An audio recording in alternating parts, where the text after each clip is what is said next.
Now, with the United States withdrawing from Syria, Russia seems pleased to fill the American void. Yes, Russia is stepping in, running patrols to separate warring factions and even striking deals. The visuals on your screens are from the Russian town of Manbij, a town after U.S. troops withdrew from the city. Russian military police is patrolling streets of this Syrian town even as we speak. This video has been released by Russia's state television. It shows military vehicles driving in traffic with Russian and Syrian flags. Russian-backed Syrian troops have swiftly moved into towns across the breadth of the Kurdish-held area, including Manbij, which is a major target for Turkey.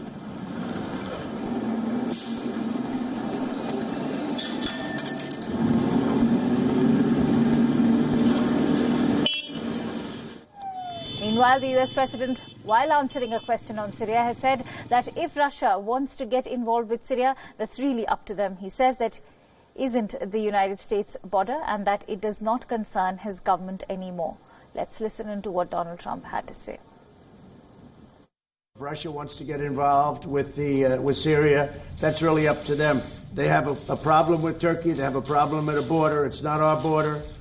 We shouldn't be losing lives over it. But again, we only had 28 soldiers. It was 26, 28. I got all different numbers. It ends up being 28 between the 26, 28, two people, and they're fully accounted for. So that's the story. It's very simple. And we're watching and we're negotiating and we're trying to get Turkey to do the right thing because we'd like to stop wars regardless, whether Americans are in or whether they're not in. We want to see wars stop. That's a very important thing. On a humanitarian basis, we want to see that happen. And speaking of the U.S. president, here's the latest on Donald Trump's impeachment row. A former top aide of U.S. Secretary of State Mike Pompeo testified before a closed session of the House of Representatives. Michael McKinley is a career diplomat. He served as Pompeo's policy advisor for over a year. He resigned from his post recently. While McKinley has not been directly involved with Ukraine, he has served as a conduit between Pompeo's office and career staff. Remember, House Democrats have issued a subpoena to Pompeo. He has been asked to present documents regarding the July 25th phone call between the U.S. president and his Ukrainian counterpart Volodymyr Zelensky.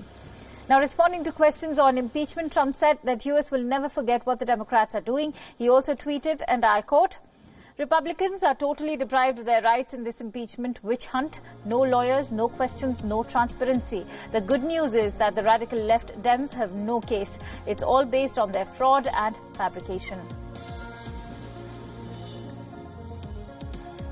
Meanwhile, the Pentagon has refused to comply with the House subpoena. Assistant Secretary of Defense for Legislative Affairs Robert Hood sent a letter to few congressmen, including Adam Schiff. The letter reads, and I quote again, "The current subpoena raises a number of legal and practical concerns that must be addressed." Now, Trump's lawyer Rudy Giuliani also defied his subpoena.